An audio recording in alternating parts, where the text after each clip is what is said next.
अस्सलाम वालेकुम एवरीवन। तो अब हम करेंगे हमारा topic which is urinary tract infection and acute pyelonephritis. तो बेसिकली जो हमारे पास मेजर टॉपिक है ना, जो आपके साथ एग्जाम में ज्यादा पूछते हैं, वो यूरिनरी ट्रैक्ट इन्फेक्शन है और उसी को हम डिटेल में करेंगे। लेकिन क्योंकि एक्यूट पायलोनेफ्राइटिस इसी की प्रोग्रेशन हो सकती है और जाके किडनी डैमेज हो सकती है और एक्यूट पायलोनेफ्राइटिस कहते हैं, तो उस रेफरेंस से मैं आपको बताऊंगी कि सिम्टम्स में कितना चेंज आता है, तो हम उसको एक्यूट पायलोनेफ्राइटिस कहते हैं। कि आपके एग्जाम में पूछते हैं, वरना डिटेल जो हमारे पास आती है वो ज्यादा यूटीआई की आती है। यूटीआई का लफ्ज भी आपने बहुत दफा सुना होगा। यूरिनरी ट्रैक्ट इन्फेक्शन बेसिकली हम तब कहते हैं जब यूरेथ्रा या ब्लैडर में, यूरिनरी ब्लैडर में इन्फेक्शन हो, यानी यूरेथ्राइटिस एंड सिस्टाइटिस हो जाए तो उसको यूटीआई कहते हैं हम।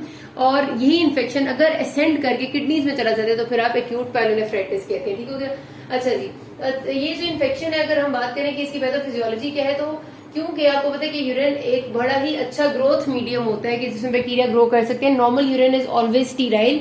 ये सवाल इतने कॉमनली बच्चे गलत करते हैं कि क्योंकि फीसेस में स्टीरिलिटी नहीं होती। जो नॉर्मल स्टूल्स हैं उनमें हमेशा बैक्टीरिया होते हैं, लेकिन नॉर्मल यूरिन में कभी भी बैक्टीरिया नहीं होता।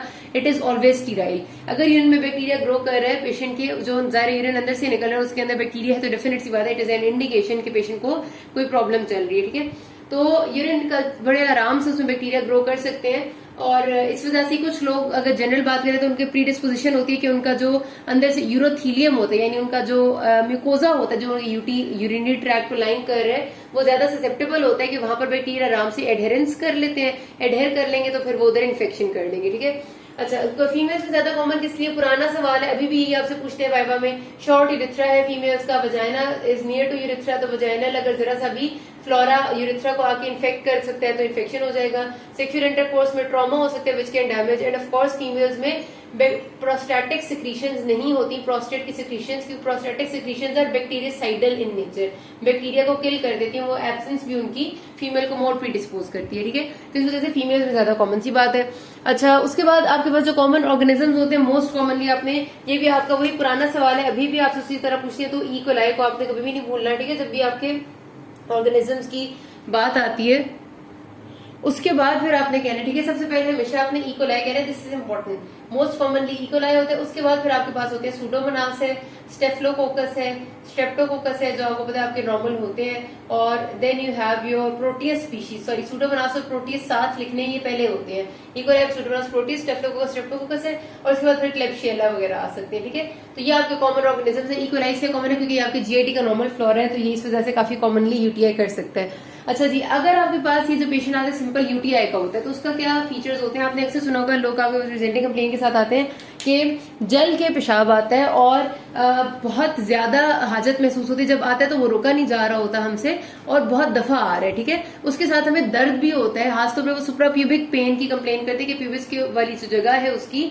सुप्राप्यूबिक एरिया जो ब्लैडर वाली जगह, वहां पर आफ्टर वॉइडिंग हम जब पेशाब कर लेते हैं तो उसके बाद हमें दर्द होता है। ठीक है, तो ये सारे फीचर्स हैं जो सिंपल यूटीआई के फीचर्स है। मतलब इसमें भी कोई पायलोनेफ्राइटिस नहीं हुआ, ये लोकल फीचर्स होते हैं। और इसमें बहुत इंपॉर्टेंट बात ये होती है कि यूरिनरी, मैंने जो कहा अर्जेंसी है कि हमें हाजत होती है तो हमें फौरन जाना पड़ता है, फ्रीक्वेंसी है बहुत ज्यादा दफा आ रहा है। ठीक है, उसके साथ जल के आ रहे, बर्निंग मिक्चुरेशन होती है एंड पोस्ट वॉइडिंग पेन होती है। ये इसके सारे के सारे फीचर्स होते हैं। एंड ऑफ कोर्स ये बात है, जो एक बहुत इंपॉर्टेंट बात है कि यूरिन कैसा है, तो यूरिन फ्रॉदी हमेशा होता है क्योंकि यूरिन में व्हाइट ब्लड सेल्स होते हैं, कास्ट्स होती हैं बैक्टीरियल, तो फ्रॉदी तो हमेशा ही होती है। और उसके साथ उसे हिमेचूरिया भी हो सकता है। पेशेंट को ना नजर आए तो माइक्रोस्कोपिक हिमेचूरिया, अगर नजर आ रहा हो तो उसको ग्रॉस हिमेचूरिया भी हो सकता है। अब ये पूछ रहे हैं इस वजह से जरूरी है क्योंकि अगर एक मेल पेशेंट आएगा और वो कहते हैं कि मुझे एक आध महीने से ऐसे, तो ये चीजें उसके बीपीएच की वजह से भी हो सकती है। लेकिन बीपीएच आपका फ्रॉदी यूरिन और हिमेचूरिया कभी भी नहीं करता। ये बाकी सारे सिम्टम्स जो है ना, अर्जेंसी, फ्रीक्वेंसी एंड बर्निंग, ये बीपीएच में हो सकते हैं, बेनाइन प्रोस्टेटिक हाइपोप्लेजिया में। लेकिन ये जो पेन आफ्टर वॉइडिंग है या फ्रॉदी और हिमेचूरिया, ये आपकी ज्यादा यूटीआई को सजेस्ट करते हैं। यूटीआई की हमेशा एक्यूट हिस्ट्री होती है, एक दो दिन से ऐसा है या फिर चंद घंटों से ऐसा है, तो तब पेशेंट ने इस हिस्ट्री के साथ आते हैं। ठीक है, तो देयर इज अ डिफरेंस। अब ये चीज, इसके साथ जो सिस्टेमिक सिम्टम्स है कि हम कहें कि इन्फेक्शन है तो पेशेंट को फीवर हो सकता है, नोजिया, वॉमिटिंग, वो इतनी जल्दी जल्दी सिंपल यूटीआई में डेवलप नहीं होते।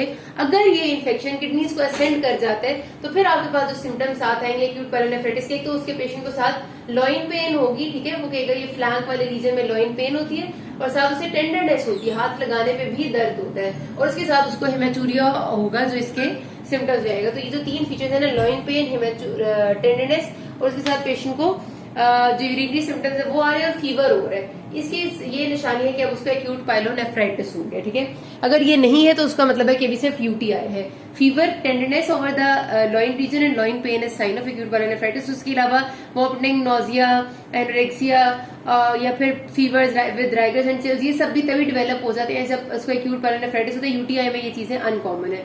अच्छा, अब यहाँ पर डिफरेंशियल्स, तो आपके पास आपने पता चल गया आपको कि यूटीआई है। नॉर्मली फीमेल्स में अक्सर होगा, क्योंकि इतना कॉमन सी बात होती है, सिंपल यूटीआई की बात करें कि हमें किसी इन्वेस्टिगेशन की जरूरत पड़ती ही नहीं है। पेशेंट हमें कंप्लेन करती है, ये सारी चीजें उसकी कंप्लेन में होती हैं और उसको हम बाकी सवाल कर ले तो कोई एसोसिएटेड कंप्लेन नहीं होती, तो हम मोस्ट प्रॉब्ली से यूटीआई का समझ के उसको ब्लाइंडली मेडिसिन दे देते हैं। हर पेशेंट में जरूरी नहीं होता कि हम यूरिन कल्चर कराएं और यूरिन आरी करा के कंफर्म करें, जरूरी होता ही नहीं है। ठीक है, लेकिन अभी हमने क्योंकि लिखना है कि इन्वेस्टिगेशंस क्या होंगे तो मैं आपको बताती हूँ। पहले आप डिफरेंशियल्स याद रखना है। आपसे यूटीआई के डिफरेंशियल्स तो अक्सर नहीं पूछते, क्योंकि यूटीआई में ये इतनी सिंपल सी कंप्लेंट्स होती है कि हमेशा डिफरेंशियल में सिस्टाइटिस, यूरेथ्राइटिस ही आ जाता है। लेकिन आपसे एक्यूट पाइलोनेफ्राइटिस के डिफरेंशियल जरूर पूछते हैं, क्योंकि अगर एक पेशेंट आया वो कह रहा है कि मुझे लॉइन वाले रीजन में, लॉइन समझते हैं ना, ये जो बैक, लोअर बैक की एक साइड होती है उसको लॉइन कहते हैं, तो लॉइन पेन है और साथ मुझे हाथ लगाने पे दर्द और साथ बुखार है, तो इसके क्या क्या डिफरेंशियल हो सकते हैं। इसमें आपका अगर सिर्फ ये तीन चीजें तो एक्यूट पाइलोनेफ्राइटिस के अलावा you can have very very important things, जिसमें है एक्यूट अपेंडिसाइटिस, बहुत कॉमन है, अपेंडिक्स इन्फ्लेम हो सकती है, ये आपसे पूछते होते हैं। ठीक है, उसके बाद कोलिसिस्टाइटिस भी, यानी कि अगर पित्ते की पथरी और पित्ते का या फिर इन्फ्लेमेशन हुई है तो वो भी इस तरह प्रेजेंट करते हैं। फीमेल में आपने कभी भी नहीं भूलना कि आप एक्टोपिक प्रेगनेंसी को रूल आउट करें और आप सेल्फिंजाइटिस यानी कि जो inflammation of the ovarian tubules है उसको और रप्चर्ड ओवेरियन सिस्ट को रूल आउट करें। ये आपके फिंगर टिप्स पे होने चाहिए। आपसे बहुत ज्यादा वाइवा में पूछते हैं 6 चीजें कि अपेंडिसाइटिस, कोलिसिस्टाइटिस एंड अगर फीमेल है तो ectopic pregnancy, salpingitis and ruptured ovarian cyst, ये सारे डिफरेंशियल्स हैं, ये पूछते हैं। अच्छा, फिर अगर हम ये बात हम करेंगे कि अपनी डीडीज तो ये बना रही है तो हम इनको डिफरेंशिएट कैसे करेंगे इस बात से कि यूटीआई है कि ये नहीं है, तो जाहिर सी बात है आपके बाकी सवाल और आपकी एग्जामिनेशन काफी हद तक डिफरेंशिएट कर देती है। अपेंडिसाइटिस में आपके पेशेंट को पहली बात तो यूनिलैटरल पेन होगी, ठीक है, साथ उसको वॉमिटिंग बहुत ज्यादा होगी, साथ उसको यहाँ हालांकि आपकी एक्यूट पाइलोनेफ्राइटिस में इतनी वॉमिटिंग नहीं होती, ठीक है, और अपेंडिसाइटिस में साथ पेशेंट के आप जो साइन चेक करते हैं वो भी पॉजिटिव होगा। इसी तरह कोलिसिस्टाइटिस भी एक तो यूनिलैटरल होगा, जबकि एक्यूट पाइलोनेफ्राइटिस ज्यादा बायलैटरल होता है। तो कोलिसिस्टाइटिस में फिर रेडिएशन पूछेंगे, वो कंधे तक जा रहा होगा। एक्टोपिक प्रेगनेंसी या सेल्फिंजाइटिस वगैरह जो है ना, ये ज्यादातर आपकी इन्वेस्टिगेशंस में ही आप रूल आउट कर सकते हैं कि अगर आपको शक है कि आपकी यूटीआई के सिम्टम्स पेशेंट के ज्यादा नहीं है, मतलब उसको ज्यादा सिर्फ एक्यूट पाइलोनेफ्राइटिस के सिम्टम्स आ रहे हैं ये 3, और आपको शक है इन चीजों का, तो फिर आप ये कहते हैं कि सबसे पहले आपने सपोज यूरिन माइक्रोस्कोपी कराई, यूरिन माइक्रोस्कोपी पे आप यूरिन आरी पे आपने बीटा HCG भी पेशेंट उसको रिक्वेस्ट किया कि यूरिनरी बीटा HCG चेक करें, तो अगर प्रेगनेंसी होगी तो बीटा HCG ज्यादा होगा, तो फिर आपको पता चल जाएगा। ठीक है, इसी तरह ओवेरियन सिस्ट या सेल्फिंजाइटिस होगा तो आपको यूरिन में तो ये चीजें नहीं मिलने से रही ना, तो इस तरह आप इन चीजों को रूल आउट कर लेते हैं।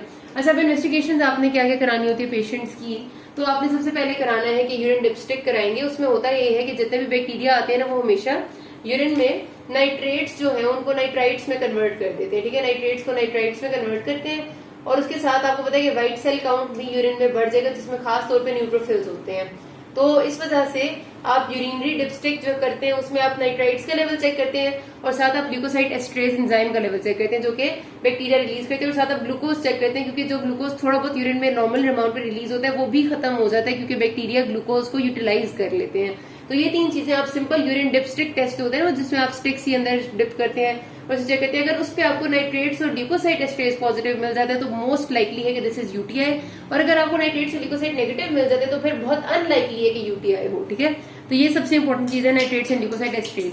उसके बाद आप माइक्रोस्कोपी कराते हैं बाकी सारी चीजें चेक करने के लिए, जिसमें आप प्रोटीन लेवल चेक करेंगे, हेमाचूरिया ब्लड को देखेंगे, और जो बाकी व्हाइट सेल कास्ट सेल सब कुछ होते हैं वो आप माइक्रोस्कोपी ऑफ यूरिन पे चेक करते हैं, जो कि डेफिनेट सी बात है कि व्हाइट सेल काउंट इंक्रीज होगा पेशेंट के इस केस में यूरिन का। ठीक है, और उसके साथ फिर आपने यूरिन कल्चर कराना होता है। यूरिन कल्चर पे आपको बैक्टीरिया मिल भी जाते हैं कभी कभार, लेकिन कभी कभार ऐसा भी होता है कि बैक्टीरिया नहीं भी मिलता। अगर बैक्टीरिया मिल गया तो वेल एंड गुड, लेकिन नहीं मिलता तो जरूरी नहीं है कि यूटीआई ना हो, क्योंकि कभी कभार इतने अननोन से बैक्टीरिया की वजह से हो रहा होता है यूटीआई कि वो सिंपल कल्चर्स पे डिटेक्ट नहीं होते। हम तो सिंपल वालों के लिए कल्चर लगाते हैं, इस वजह से ये यूरिन कल्चर बैक्टीरिया कभी भी यूटीआई को रूल आउट नहीं करता। मतलब ऐसा नहीं होता कि अगर नहीं पॉजिटिव नेगेटिव आ गया तो यूटीआई रूल आउट हो गया, तो फिर आपने साइंस और सिम्टम्स को देखना होता है। अगर एक एसिम्टोमेटिक पेशेंट है और यूरिन कल्चर नेगेटिव आ गया तो फिर जरूर आप कह सकते हैं यूटीआई नहीं है। अगर एक एसिम्टोमेटिक पेशेंट है और यूरिन कल्चर पॉजिटिव आ गया तो आप ये जरूर लेबल कर सकते हैं कि इस पेशेंट को एसिम्प्टोमेटिक बैक्टीरियूरिया है, फिर उसके आप बाकी चीजें चेक करते हैं, nitrite, glucoside, esterase and glucose, ताकि पता चले कि ऐसे पेशेंट को वैसे ही बैक्टीरिया का लेवल उसमें इंक्रीज है या फिर सिम्टम्स भी हो रहे हैं। ठीक हो गया। तो ये जो टेस्ट बाहर आपने करा लिया, उसके बाद फिर आप ये 3 तो मेजर टेस्ट है, इन पे आप यूटीआई डायग्नोज कर देते होते हैं पेशेंट का।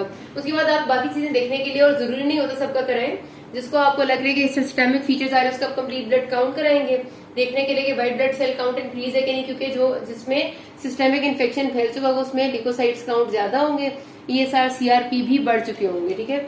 और उसके बाद आपने कराने होते हैं urea creatinine and uric acid. जो एक्यूट पायलोनेफ्राइटिस होता है उसमें आपके यूरिया और इलेक्ट्रोलाइट्स में डिस्टर्बेंसेस आ सकती हैं, वो ज्यादा हो सकते हैं। अच्छा, फिर आप ब्लड कल्चर कराएंगे। वही बात है कि आप देखना चाहते हैं कि ब्लड में कोई सेप्सिस या सेप्टिसीमिया तो नहीं हो रहा, तो उससे आपको पता चल जाएगा।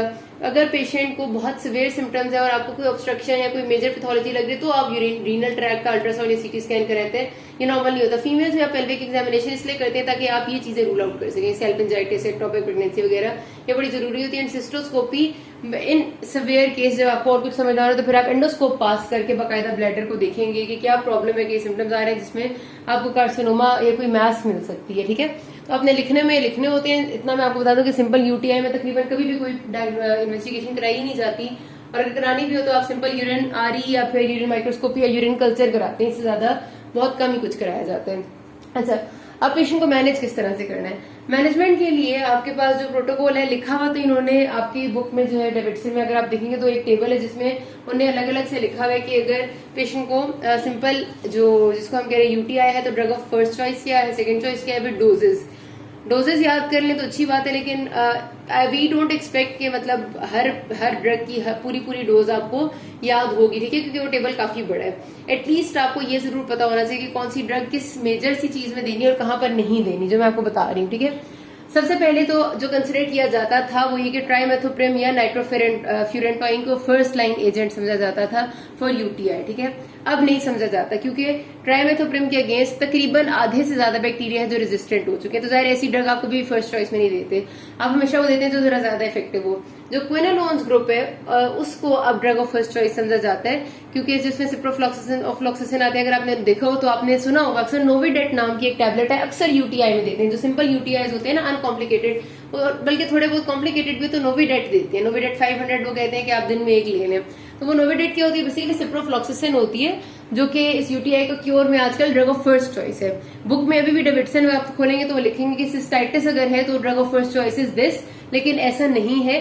अब clinically drug of first choice is this, और आप यही बात लिखेंगे। ठीक है, कि पहले ये होती थी, अब ये हो गई है, क्योंकि उसके अगेंस्ट रेजिस्टेंस बहुत ज्यादा थी। और दूसरी बात एक है, फिर ट्राइमेथोप्रेम को हमें बहुत सोच समझ के देना पड़ता था उन पेशेंट्स में जिनका जीएफआर कम हो। अगर किडनी का कोई और मसला है, पेशेंट को जीएफआर उसका 30 से कम है, तो उसमें हम ट्राइमेथोप्रेम वगैरह नहीं दे सकते, क्योंकि ट्राइमेथोप्रेम ऑलरेडी क्रेटिनिन को भी ज्यादा करती है, हाइपरकेलीमिया भी करती है। तो इस वजह से पेशेंट का जीएफआर पहले ही कम है, मजीद अगर बॉडी में क्रेटिनिन और पोटेशियम ज्यादा हो जाएगा तो मजीद मसले हो जाएंगे। तो इस वजह से ट्राइमेथोप्रेम अब इस वजह से भी नहीं दी जाती। ठीक है।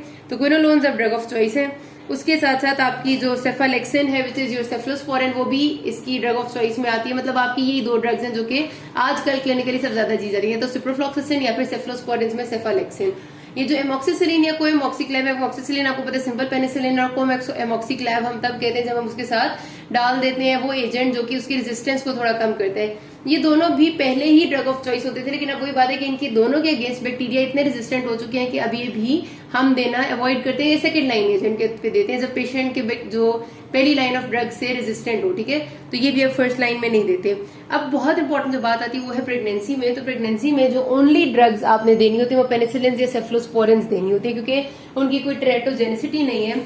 ये आपने हमेशा याद रखना है कि वैसे भी यूटीआई के अलावा भी जो ट्राइमेथोप्रेम है ये भी, उसके अलावा आपकी जो सल्फोनामाइड ड्रग्स आती है, ठीक है, वो आपने पढ़ी भी होंगी, सल्फामेथोक्साजोल और वगैरह वगैरह, ये भी।